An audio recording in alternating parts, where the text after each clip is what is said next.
안녕하세요. 토요미스테리 디바제시카입니다.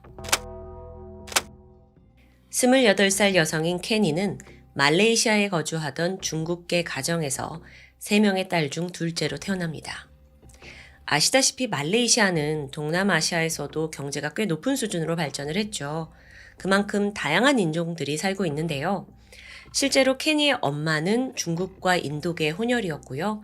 아버지 또한 싱가포르 사람입니다.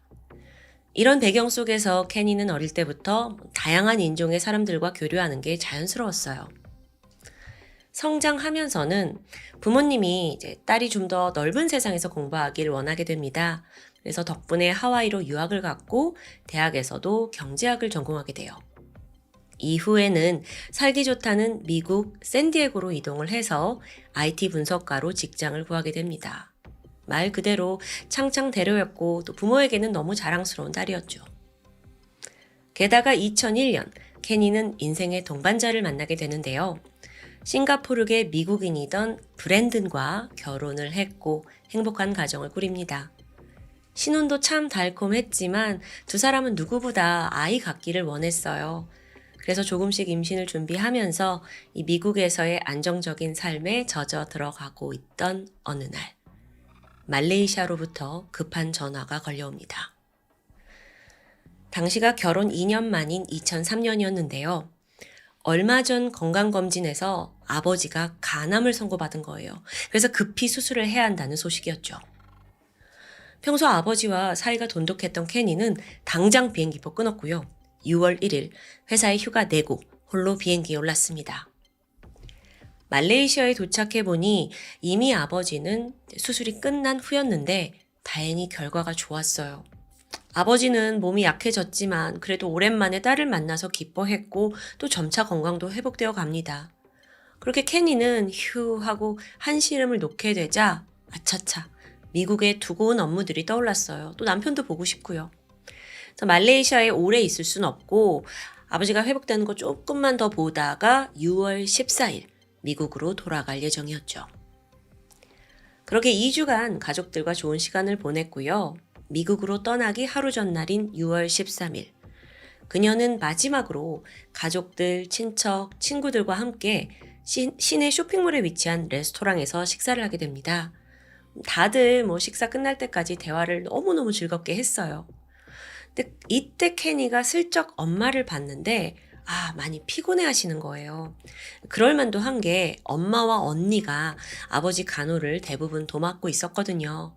그래서 이때 케니가 너무 피곤할 테니까 내가 이 두 사람을 먼저 집에 데려다 주고 다시 오겠다 라면서 자리에서 일어납니다.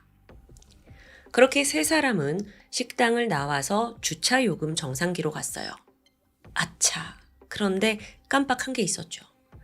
그 주차권을 차 안에다가 두고 온 거예요. 그래서 케니가 엄마, 언니 잠깐만 기다려. 내가 얼른 가서 차에서 티켓 가지고 올게 라고 말을 했고 홀로 지하 주차장으로 내려갑니다. 엄마와 언니는 다녀오라면서 정상기 앞에서 기다리고 있었죠. 그런데 5분, 10분, 20분이 지나가는데도 케니가 돌아오질 않는 거예요. 처음에는 주차권을 못 찾고 있나 싶었어요. 근데 전화를 걸어봐도 응답이 없습니다. 아니 그렇게 먼 거리도 아닌데 모녀는 이거 좀 뭔가 이상하다라고 느꼈고요. 일단은 케니의 차가 있는 주차장으로 향했죠. 하지만 가봐도 딸도 없고 그녀의 차도 보이지 않습니다. 혹시 식당에 다시 간 건가 싶어서 올라갔지만 테이블에는 아까 있던 친척과 친구들만 있어요. 케니가 없어졌다라는 말에 모두들 나왔고 막 주차장에서 뿔뿔이 흩어져서 그녀를 찾아 헤맸죠. 얘가 여기 잘 안 와보던 데라 길을 잃었나? 근데 왜 차도 없지? 다들 기둥 뒤에 출구 입구 다 찾아보고 차 밑에까지 뒤졌지만 그 어디에도 케니의 모습이 보이지 않습니다. 이쯤 되니까 상황이 좀 심각하죠. 결국 한 친구가 쇼핑몰 보안팀에 CCTV를 좀 보자고 요청하는 게 어떠냐라는 의견을 내놓습니다. 곧장 보안실로 가서 이런 상황이다 설명을 했는데 문제가 있었죠. 자체적인 기술 문제로 그 당시에 CCTV를 확인하려면 몇 시간을 기다려야 한대요. 정말 모두에게는 피가 마르는 시간이었는데요.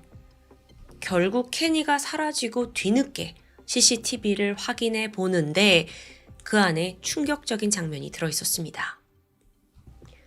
일단 딸의 차가 아주 빠르게 출구로 나가는 장면이 찍혀 있어요.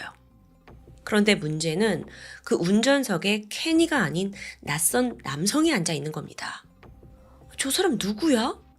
근데 그때 있던 가족, 친척, 친구도 다 이 사람이 누군지 몰라요. 그러니까 생전 처음 보는 사람인 거죠. 그런데 좀 더 영상을 이제 세밀하게 보니까 이 남성이 마치 도주하는 듯 급하게 차를 몰고 있거든요. 그러다가 주차장 레일을 들이받기도 했고요. 그런데 바로 이때 흐릿하게 보이는 조수석에 누군가 웅크리고 있는 게 발견됩니다. 이게 화질이 그렇게 좋지 않았는데 그래도 엄마는 단번에 딸의 모습을 알아봤죠. 아니, 지금 이 상황, 자기 차에서 조수석에서 웅크리고 앉아있다? 분명 케니가 납치된 게 확실했습니다. 가족은 바로 경찰에 신고를 했고요. 그렇게 경찰과 주변인들까지 수색을 새벽 늦게까지 계속합니다. 근데 어떤 결과도 얻지 못해요. 동시에 미국에 있는 케니의 남편 브랜든도 아내가 갑자기 지금 사라졌다, 납치된 것 같다 라는 날벼락 같은 소식을 듣고 즉각 말레이시아로 날아왔죠. 동시에 가족들은 언론에 이 사건 제보하고요. 실종 소식은 다행히도 삽시간에 말레이시아 전역으로 퍼져나가게 됩니다. 가족들은 너무나 초조했어요. 딸이 무사히 돌아오길 바랬죠. 그런데 한편으로는 괜찮을 거다라는 희망이 있었습니다. 왜냐하면 사실 케니가 태권도 검은띠까지 딴 유단자였기 때문이에요. 그러니까 최소한의 자기 방어를 할 수 있는 애다라고 믿었던 거죠. 또한 제발 이 사건이 돈을 노린 단순한 납치이길 간절히 바랬습니다. 차라리 돈만 주고서라도 딸이 돌아온다면 더 바랄 게 없으니까요. 하지만 6월 15일부터 불길한 소식이 들려오기 시작해요. 실종자 차가 발견된 건데요. 케니의 차가 공사장 근처에 버려져 있더라고요.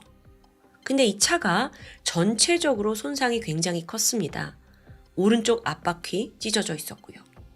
그런데 더 문제인 건 뒷좌석에 묻은 혈흔, 거기에 피가 잔뜩 묻은 하이힐이 발견됐죠. 가족들은 너무나 불안해졌어요. 그러다가 케니가 실종되고 4일째인 6월 17일, 공사 현장에 출근한 한 인부가 아침부터 기분 나쁜 악취를 감지합니다. 막 주변을 킁킁거리고 돌아다니면서 냄새가 어디서 나지? 이걸 포착하게 되는데 거긴 바로 오랫동안 방치되어 있던 작은 배수로의 입구였죠. 이 냄새로 봐서 무슨 동물 사체가 있는 건가 싶었어요. 그래서 허리를 숙여가지고 이렇게 수로를 들여다봤는데 안에 타이어가 있더라고요. 근데 정확히는 이 타이어가 무언가를 가리고 있는 듯해요. 수상함을 느낀 그는 바로 경찰에 신고를 합니다. 이어서 현장에 도착한 수사관이 힘겹게 타이어를 꺼냈거든요. 그러자 검은 형체가 보였죠. 정확히는 검게 그을린 여성의 시신이었습니다. 서둘러 배수로에서 꺼내 올린 이 여성의 시신은 한눈에도 상당히 참혹했어요. 두 팔이 결박당해 있었고 온몸이 불에 탄 상태였죠. 거기에 칼에 찔린 흔적도 발견됩니다. 경찰은 순간 이 시신이 케니의 신체 사이즈와 유사하다는 걸 알게 돼요. 그리고 가족에게 소식을 전합니다. 워낙 불에 탄 상태였기 때문에 신원 확인 절차가 필요했어요. 그래서 유족들을 대표해서 케니의 언니가 참여를 했죠. 그런데 그녀는 시신에 가까이 다가가기도 전에 벌컥 울음을 터뜨리고 맙니다. 이 시신이 입고 있던 청바지가 거의 타버린 상태였긴 했지만 동생이 실종 당일 빌려 입고 나갔던 옷이었기 때문이에요. 가족들은 서로를 부여잡고 통곡을 했죠. 부검 결과 그녀는 성폭행을 당한 후에 목이 졸려 살해당한 것으로 보였습니다. 몸에 아까 자상이 있었다고 했는데 그녀를 제압하기 위해서 칼로 찌른 것으로 보여요. 이후에 사체를 처리하려고 불을 지른 것 같고요. 이렇게 시신이 나오면서 사건은 단순 납치에서 바로 살인사건으로 전환됩니다. 그렇다면 어떤 증거들이 있을까요? 부검을 통해서 범인의 DNA가 검출됐는데 안타깝게 이걸로 뭐 특정할 수는 없었어요. 매치된 사람도 없었고요. CCTV에 그 범인의 모습이 찍혀 있긴 하잖아요. 주차장 CCTV에요. 근데 이것도 너무 흐릿해서 당장 몽타주를 만들기엔 부족합니다. 이렇게 난관이 닥치자 경찰은 목격자를 찾는 데 집중해요. 근데 쇼핑몰 주차장이 또 그날따라 한가했어요. 그래서 그 넓은 곳에서 목격담이 당최 나오질 않는 거예요. 답답해하고 있던 그때 제보 전화가 한 통 걸려왔죠. 실종 당일인 14일 날 밤에 범인과 케니를 본 것 같다는 내용인데 심지어 당사자는 경찰입니다. 그의 존재는 경찰관 라비. 그날 자정 무렵이었어요. 라비는 범죄 우발 지역을 순찰하고 있었거든요. 그런데 갓길에 웬 차 한 대가 정차되어 있더라고요. 이 늦은 시각, 이 지역에서 가만히 저기 왜 서 있을까? 너무 수상했고 다가갔는데 차 안에는 남녀 한 쌍이 있었습니다. 그래서 라비가 당신 이제 뭐 하고 있냐? 라고 질문을 했고 이때 운전석에 있던 남성이 여자친구와 나 좀 개인적인 일을 뭐 상의하고 있었다 라고 서둘러 대답합니다. 그런데 이런 태연한 대답과 달리 조수석에 있는 여성은 너무 불안해 보이는 거예요. 심지어 이 옆에 있는 남자 몰래 막 뭔가 메시지를 보내고 있는 듯 하고요. 순간 경찰 라비가 신분증 좀 봅시다. 요구를 했고 두 사람한테 차에서 좀 내려달라고 해요. 그리고 이때다 싶어서 여성이 막 내리려고 했는데 순간 남성이 그녀의 팔을 잡아 끌더니 그 길로 슝! 차를 몰고 도주해버립니다. 라비는 경찰이잖아요. 총을 꺼냈어요. 그래서 타이어에 두 발을 맞추게 되죠. 그리고 그 자신도 오토바이를 타고 차를 쫓았는데 안타깝게도 놓치고 맙니다. 그나마 다행인 건 라비의 손에 결정적인 단서가 남아 있었습니다. 바로 운전석에 있던 그 남성의 신분증이었죠. 그렇게 밝혀진 범인은 27살의 아흐메드 나집 아리스. 이름이 길기 때문에 나집이라고 부를게요. 아무래도 사진을 봤을 때 뭐 인도, 파키스탄 쪽에서 온 이민자인 것 같은데요. 주소지가 등록되어 있었습니다. 근데 경찰이 가보니까 거짓 정보예요. 꼬리를 놓치나 싶던 그때 경찰은 그의 아내가 있다는 걸 알아냈고 그녀를 통해서 실제 거주 주소를 확보해요. 집 앞에서 잠복을 하다가 마침내 나집을 검거하는 데 성공했죠. 근데 예상보다 이 인간이 아주 당당한 태도를 보이더라고요. 뭐 당황하거나 놀란 기세가 없이 차분했고요. 오히려 막 평온한 얼굴로 미소를 띄우는 이런 모습이 많이 포착이 됩니다. 그는 신문 내내 모든 혐의 부인했어요. 오히려 내가 그 여자를 죽였다는 증거가 있냐? 나랑 그 여자랑 무슨 관계인지 너네 아니야. 난 전혀 모르는 사람이다.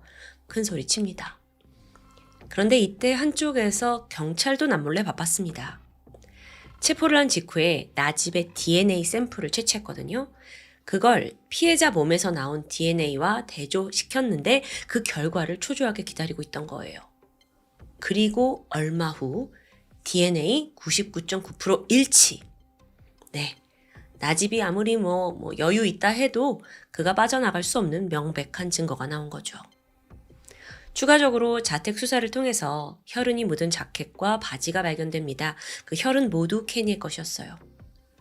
이렇듯 모든 증거가 지금 그를 범인으로 가리켰죠. 그러자 나집은 드디어 그날의 진실을 털어놓기 시작합니다. 사건 당일인 6월 13일 나집은 우연히 그 쇼핑몰 주차장에서 한 여성이 그 허리를 숙이고 차에서 뭔가를 찾고 있는 걸 목격합니다. 순간 저거 그 여자잖아.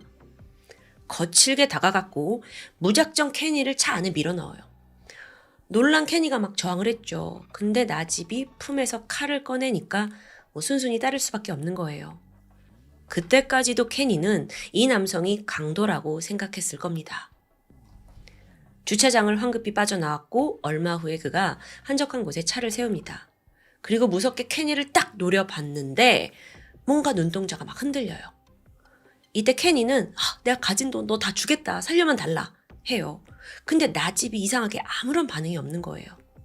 근데 마침 얼마 후에 여기서 지금 뭐 하시는 겁니까? 하고 경찰이 다가와요. 케니는 어땠겠어요? 나 이제 살 수 있겠다.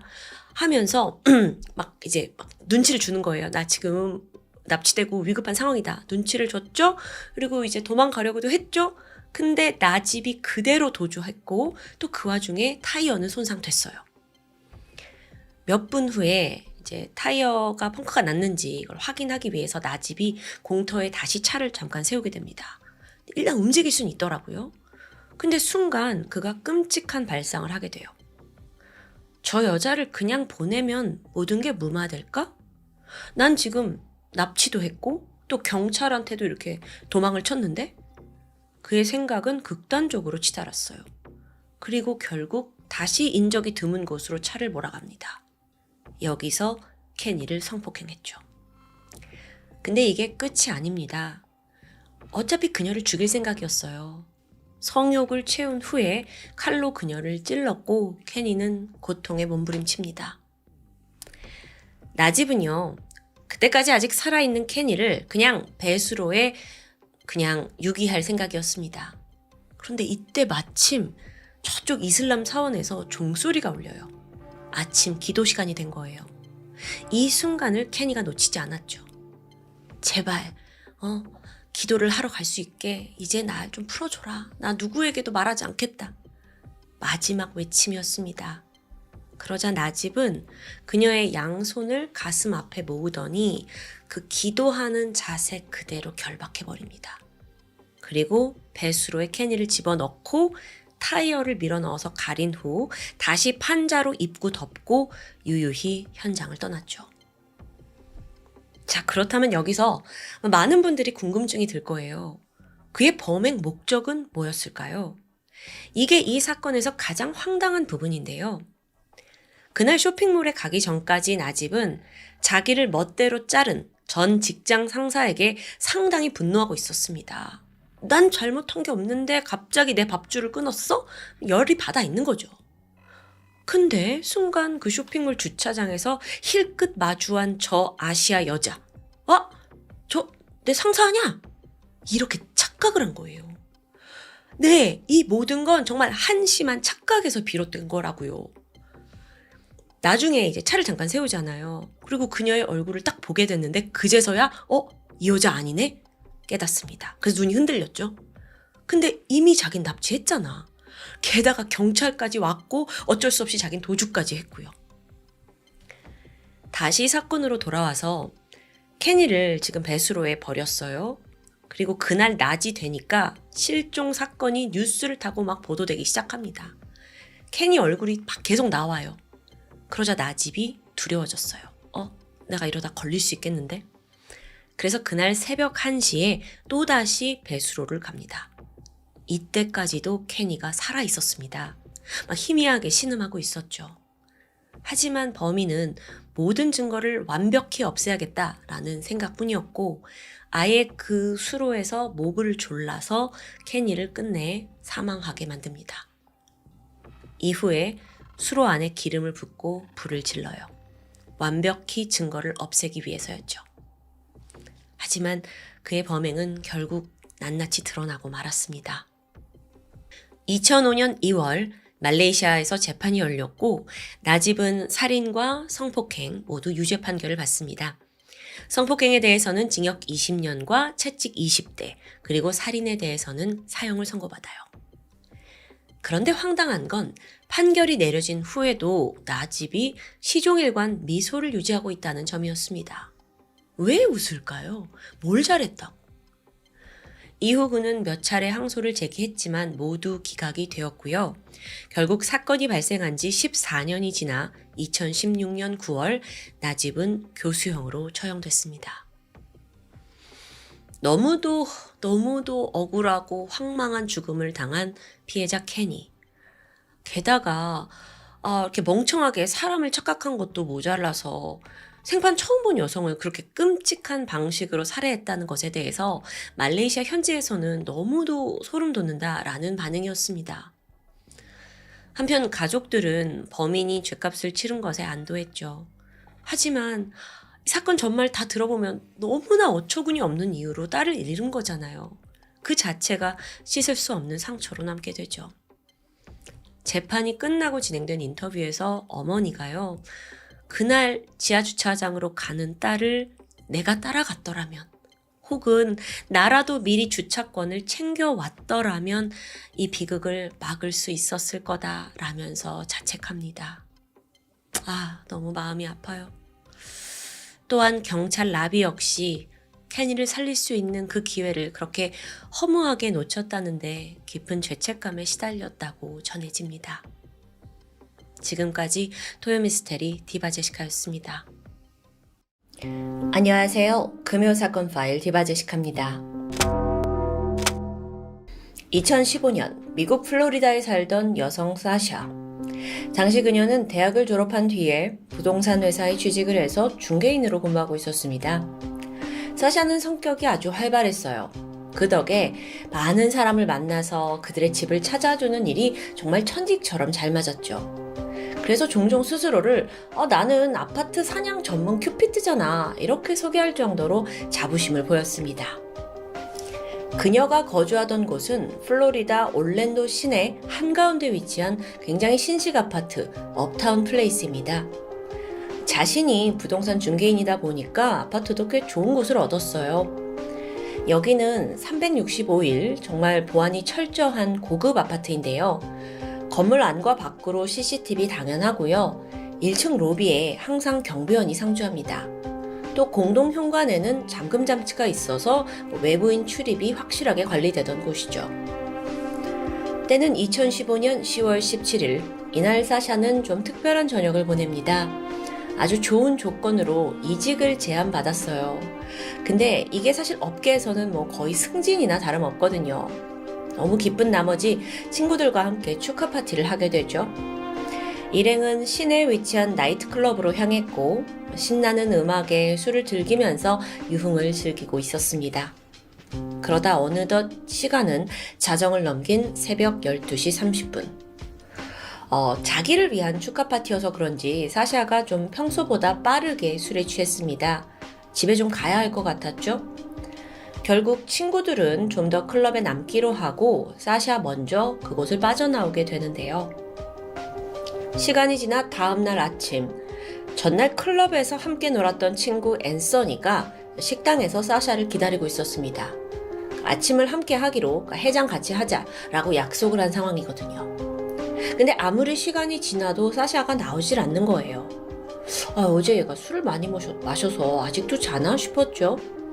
그래서 앤서니가 전화를 거는데 응답도 없습니다. 그런데 여기서 이상한 점. 사샤는 부동산 중개인이에요. 언제 어디서 전화가 올지 모르죠. 그래서 얘가 전화를 받지 않는 건 굉장히 드문 일이었는데요. 앤서니가 즉각 사샤의 SNS에 들어가서 메시지를 보냅니다. 근데 여전히 읽음 표시가 뜨지 않아요. 그런데 무심코 그 사샤의 SNS 피드를 살펴보던 앤서니가 또 이상함을 느꼈죠? 평소에 사샤는 SNS에 굉장히 열심히였습니다. 거의 시간 단위로 시시콜콜 자신의 일상을 공유했거든요. 그런데 어젯밤부터 지금까지 올라온 게시물이 단 한 개도 없어요. 그녀를 잘 아는 친구라면 이게 충분히 이상하다는 걸 느낄 정황이었죠. 아무리 술에 취해 잠들었다 해도 약속에 늦을 사람도 아니고요. 결국 친구들은 불길함을 감지하고 실종 신고를 합니다.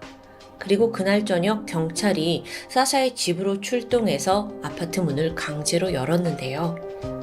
그러자마자 훅 하고 냄새가 코를 찌르는데 그건 바로 표백제, 락스 냄새였습니다. 경찰이 집안 곳곳을 수색했죠. 조심히 침실로 들어가 보는데 침대에 누워있는 자세로 이불이 덮여져 있었어요. 그리고 끄트머리에 머리카락이 보였죠.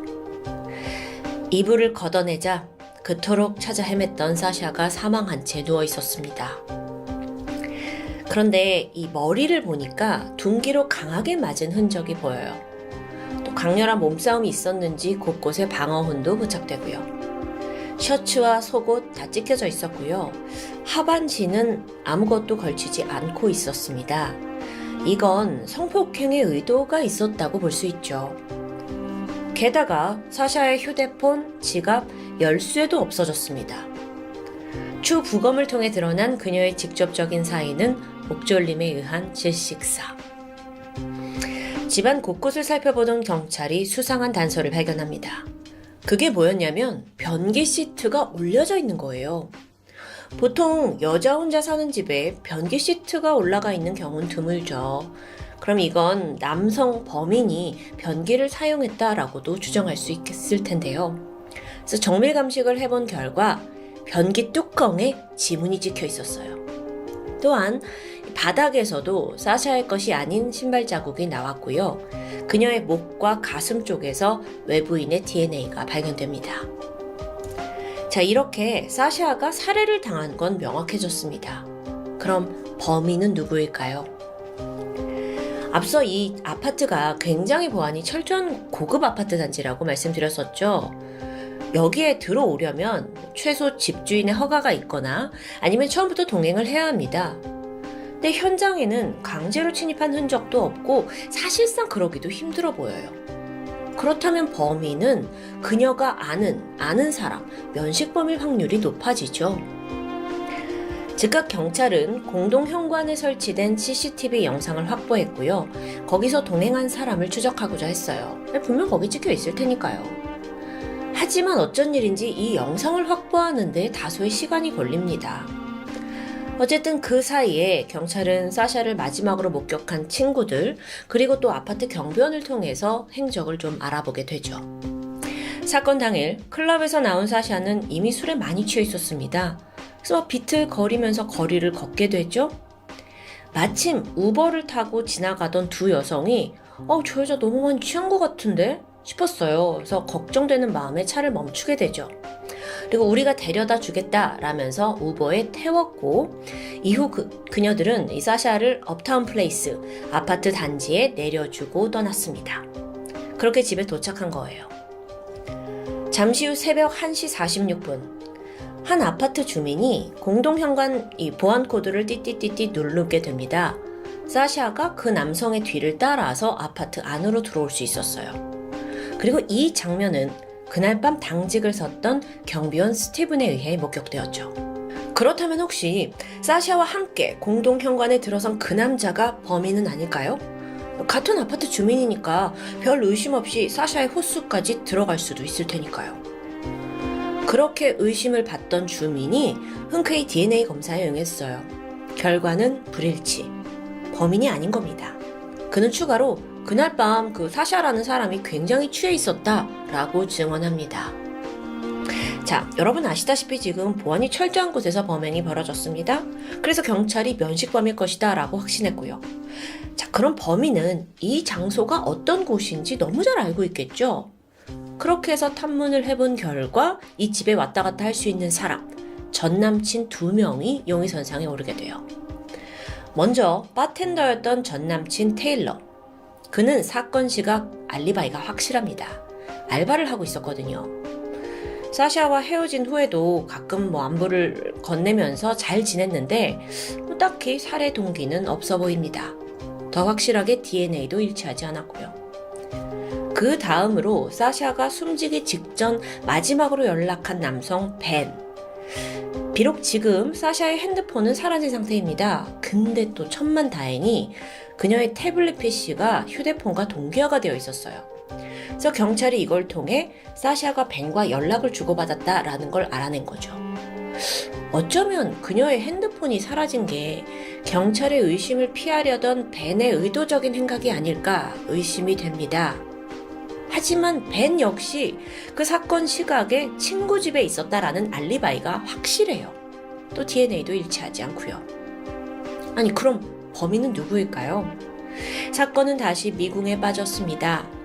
이거 뭐 지금 아파트에 사는 모든 주민을 조사해야 하나 싶던 그때 또 다른 목격자가 등장합니다. 그 누구였냐면 바로 사샤의 바로 위층 이웃이에요. 그날 복도에서 만취한 사샤를 봤다라는 증언이 나왔는데 그러면서 말하길 아가씨가 많이 취하긴 했어요.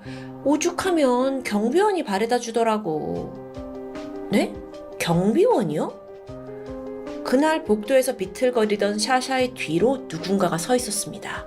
그게 바로 당직을 섰던 경비원 33살의 스티븐 덕스버리였죠. 경찰은 의아했죠. 어라? 이거 앞서 그 경비원 스티븐이 한 진술과는 다른데?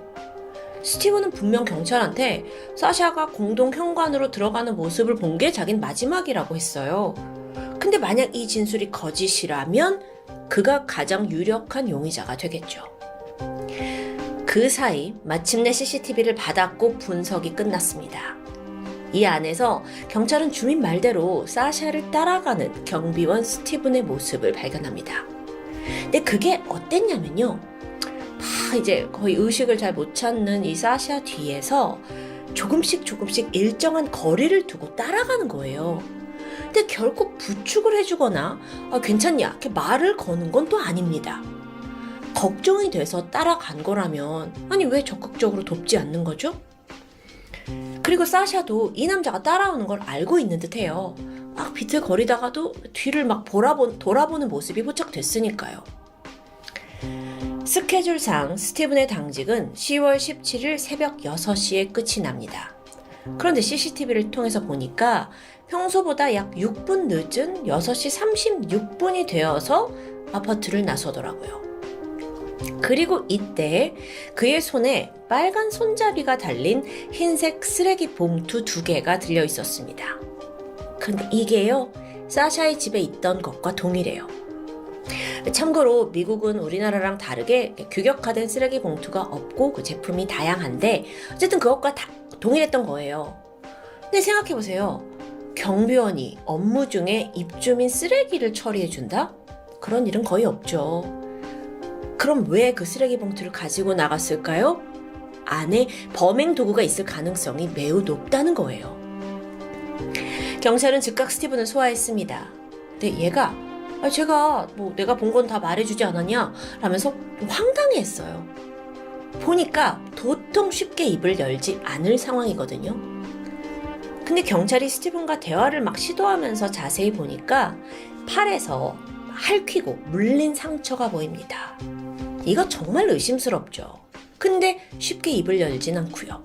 결국 경찰은 우선 거짓말 탐지기 검사를 해보기로 해요. 스티븐한테 막 여러 장치를 달고 질문을 시작했죠. 당신 사샤의 집에 들어갔습니까? 당신 사샤의 목을 졸랐습니까? 이 두 질문에 유독 반응이 막 요동칩니다. 사실 사건이 터지고 언론에 보도가 되긴 했지만 사샤가 폭행을 당했다 이런 내용은 있어도 목졸림으로 죽었다는 건 아직 대중에게 알려지지 않은 시점이었거든요. 그런데 스티븐은 목졸림, 이 목을 졸랐냐 이 단어에 굉장히 예민하게 반응한 거죠. 이렇듯 점점 스티븐이 용의자로 좁혀지는 가운데 여러분 잊지 마세요. 경찰에겐 아직 강력한 증거가 하나 더 있습니다. 바로 변기 뚜껑에 남아있던 그 DNA. 스티븐의 것과 대조가 이루어졌고 그 결과 두 샘플은 정확히 일치했습니다. 그렇게 밝혀진 사건의 전말. 우버에서 사샤가 내려 건물에 들어갑니다. 근데 술 때문에 정신이 없어서 자신의 집을 찾기까지 무려 40여 분이 소요됐어요. 건물 안에 들어가서도 좀 삥삥 돈 것 같아요. 그리고 이때 경비원 스티븐이 나타납니다. 사샤는 지레 지금 내가 취했으니까 나 좀 도와주려고 하나보다 싶어서 괜찮아요. 저 혼자 갈 수 있어요. 라고 말을 했지만 이후에 스티븐은 아주 수상한 행적을 보입니다. 사샤의 곁에 나타났다가 사라졌다. 또 갑자기 나타났다 사라졌다를 계속 반복하는 거예요. 근데 이럴 때마다 사샤를 마주쳤죠. 그럼 뭐라고 하냐면 순찰 중입니다. 순찰하고 있어요. 라고 둘러대고요. 그는 아파트 경비원이었기 때문에 어디에 CCTV가 있고 또 어느 곳이 사각지대인지 정확히 알고 있었어요. 그래서 교묘하게 카메라에 잡히지 않는 곳을 통해서만 이동을 한 거예요. 사실 CCTV만 봐서는 그가 사샤를 집요하게 쫓고 있다라는 부분까진 알 수 없었습니다. 그 변기의 DNA 아니라면요. 사실 CCTV만으로 경찰이 그를 기소하기는 좀 어려웠을 거라고 해요. 자, 그러다 사샤가 마침내 집을 찾았죠? 문을 열고 들어가려는 순간 빠르게 뒤에서 덮쳤고 집 안으로 끌고 들어가 범행을 저지른 겁니다. 이렇듯 자신의 직업을 방패 삼은 스티븐. 그런데 알고 보니까 이런 추악한 욕망이 이번이 처음이 아니에요. 사건이 벌어지기 5개월 전인 2015년 5월에 같은 아파트에 살던 한 여성 입주자가 스티븐을 신고한 일이 있더라고요. 되게 기분 나쁘게 쫓아온다라는 이유였었죠. 하지만 스티븐은 아니다, 나는 아파트 건물을 순찰하고 있었는데 마침 방향이 같았을 뿐이다 라고 항변합니다. 사실상 그 누구도 경비원을 의심하진 않았습니다. 게다가 신원 검사를 하고 이 직업을 들어온 거기 때문에 설마 이런 범죄를 저지를 거라고는 상상도 하지 못했던 거예요. 그리고 스티븐은 갈수록 자신감을 얻었고요. 설마 하는 아니란 생각이 그의 폭주를 부추겼고 끝내 사샤의 희생을 불러왔습니다. 2015년 10월 스티븐 덕스베리는 1급 살인, 성폭행, 미수, 절도 혐의로 체포돼서 기소됩니다. 2017년의 긴 재판 끝에 결국 모든 혐의에 유죄가 내려졌죠. 그는 가석방 없는 종신형과 더불어 추가로 15년의 징역형을 선고받습니다. 우리나라 속담에 이런 말이 있죠. 고양이한테 생선을 맡기지. 어떤 것을 믿지 못할 사람에게 맡겨두는 걸 일컫는 말인데요. 이 주민들을 보호하는 사명을 가진 경비 인력. 하지만 스티븐은 그저 호시탐탐 기회만 노리던 생선가게의 고양이였을지도 모릅니다. 이제 그에게 남은 건 평생 자유를 잃고 교도소에서 죽을 날만을 기다리는 일뿐이겠죠. 지금까지 토요미스테리 디바제시카였습니다.